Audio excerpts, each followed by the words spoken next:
மக்கள் அனைவருக்கும் வணக்கம். இப்போ ஒரு போட்டோ ஸ்கிரீன்ல போடுறேன். அந்த போட்டோவை நீங்க ஏற்கனவே பார்த்திருக்க வாய்ப்பு இருக்கு. பார்க்க இல்லைனாலும் பிரச்சனை இல்லை. இப்ப பாருங்க. இந்த குறிப்பிட்ட போட்டோ முதலாம் உலகப் போர் சமயத்துல எடுத்ததா சொல்லப்படுது. அதாவது போர் காலகட்டத்துல உணவு, அத்தியாவசிய பொருட்கள்னு எல்லாத்தோட உற்பத்தியும் குறையும்.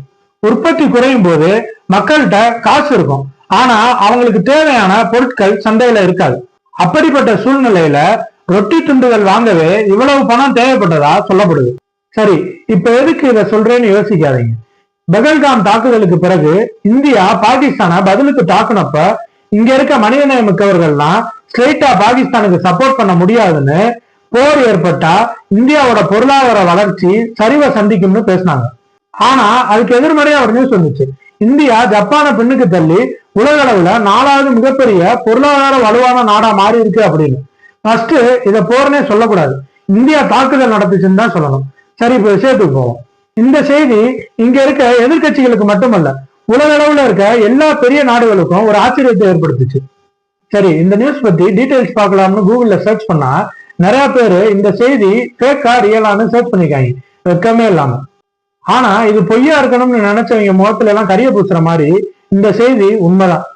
ஜிடிபி அடிப்படையில, அதாவது ஒட்டுமொத்த நாட்டோட உற்பத்தி திறன் அடிப்படையில America 30 trillion American dollar GDP வளர்ச்சியோட முதல் இடத்துலையும், சீனா 19 ட்ரில்லியன் அமெரிக்கன் டாலர் ஜிடிபி வளர்ச்சியோட 2வது இடத்துலையும், Germany 4.7 trillion American dollar GDP வளர்ச்சியோட 3வது இடத்துலயும் இருக்காங்க.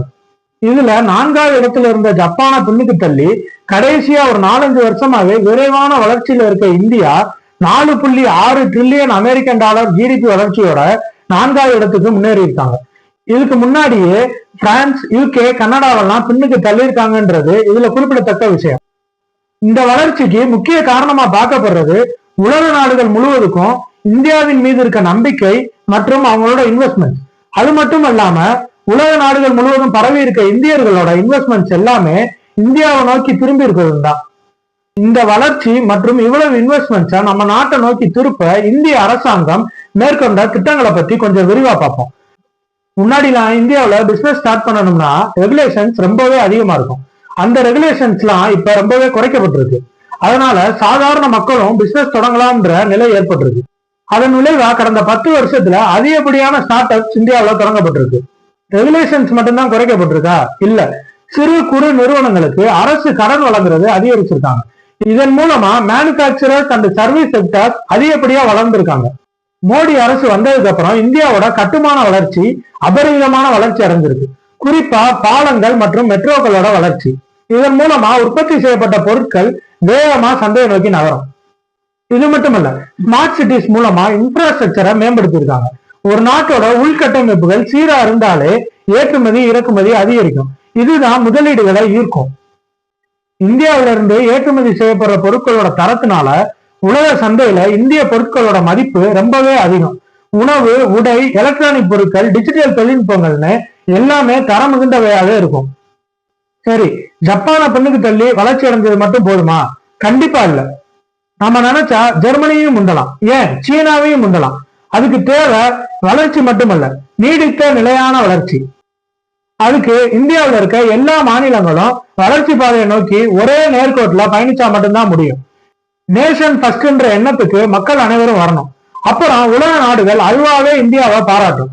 டான்சானியா பழங்குடியினர்களுக்கு காசு கொடுத்து பாராட்ட வாங்க வேண்டிய அவசியம் மாநில அரசுகளுக்கு ஏற்படாது. இப்ப சமீபத்திய ஒரு துயர நிகழ்வு எல்லாருக்கும் தெரிஞ்சதுதான். அகமதாபாத் ஏர் இந்தியா பிளேன் கிராஷ் ஆகி 241 பேர் அதிகாரப்பூர்வமா உயிரிழந்த செய்தி. இந்த செய்தி வரவும் இங்க இருக்க சில பேரு இதுக்கு அரசு தான் காரணம்னு, இல்ல பொறுப்பேற்றுக்கணும்னு பேச ஆரம்பிச்சிட்டாங்க. நான் ஒரு வெப்சைட்ல பார்த்தேன், 241 people were killed in Ahmedabad ஏர் கிராஷ்னு. நீங்களும் கூகுள் பண்ணி பாருங்க, அந்த நியூஸ் கிடைக்கும். ஆக்சிடென்ட்டை கில்டுன்னு நியூஸ் போடுறான்னா எந்த அளவு தைரியம் வருது பாருங்க. ஒரு பிளைட் டேக் ஆஃப் ஆகிறதுக்கு முன்னாடி பல கட்ட சோதனைகளை தாண்டி தான் வரும். அப்படி இருந்து விபத்து ஏற்படுதுன்னா அந்த அசம்பாவிதத்துக்கு யாருதான் பொறுப்பேற்றுக்க முடியும்? பொதுவா இந்திய அரசு தான் காரணம்னு சொல்றாங்கன்னா இவங்களோட மனநிலை எந்த அளவுக்கு இருக்குன்னு பாருங்க. நல்லதுக்கு ஒண்ணு சேரலனாலும் கெட்டதுக்கு ஒண்ணு சேரணும்னு சொல்லுவாங்க. ஆனா இங்க கெட்டதுலதான் அரசியலே நடக்கும்.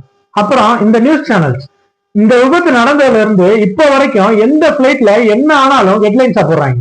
ஈரான் இஸ்ரேல் போர் காரணமா நாடு திரும்பின விமானங்கள்லாம் தொழில்நுட்ப கோளாறுன்னு போடுறாங்க. இது இந்திய அரசோட விமானத்துறையே கேள்விக்குறியாக்குற செயல்.